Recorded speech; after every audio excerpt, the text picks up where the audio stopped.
This is Wild About Utah. Okay, meet this tree as you walk by, shake its hand. Tell me how it feels. One September day, when I was a fifth grader, my dad pulled me out of school to climb the Pfeiffer Horn, an 11,000-foot peak in the Wasatch Range.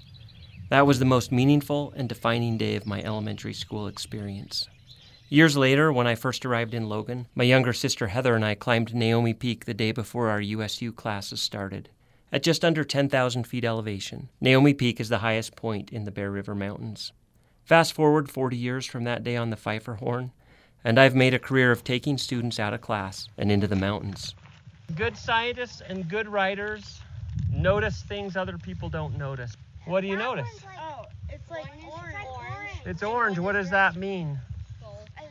It's dead. Outdoor school programs are synonymous with science, but you can justify any destination with the language arts curriculum by having students write for authentic purposes and read meaningful texts. When I taught at Mount Logan Middle School, we offered a literacy-based summer school program for incoming sixth graders. Part of that 2-week experience was an overnight backpacking trip up to High Creek Lake. The next day we would climb Naomi Peak, then pack down the trail to Tony Grove. It is a grueling journey. We did it with student groups 2 to 4 times each summer for more than 15 years. Our strategy was simple: walk until our students were tired, then sit down, eat snacks, create word lists, and read and discuss a chapter of the book we were reading together. When students began to fidget, we'd hit the trail again. We wove science, math, and social studies concepts into the learning, but our main curriculum focus was literacy. 4 years ago, we decided to carry on these traditions with our sixth graders at Edith Bowen Laboratory School, where I work.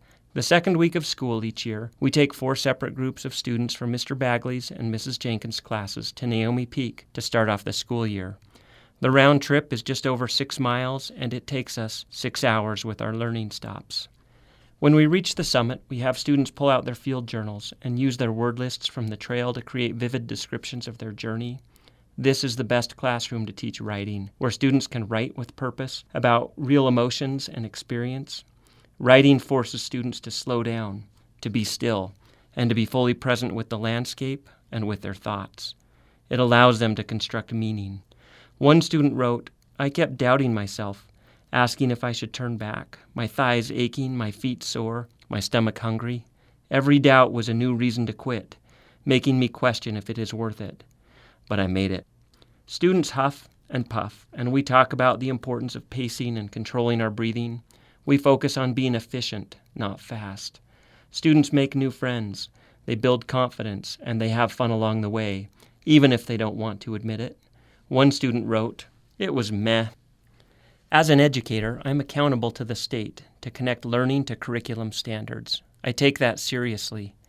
Outdoor programs give purpose to the learning, making the state curriculum a means rather than an end. But I'm also accountable to these little humans to bring joy to the learning process, to nurture their curiosity, and give them a sense of belonging. I do wonder what these kids will remember about Naomi Peak. I wonder if they will ever come back in the years ahead. Will they remember the adversity tree we stopped to talk about, how tired they were? Or will they just remember the euphoria of standing on the summit while a cool breeze blows all their cares far away into Wyoming? A student shared her journal with me.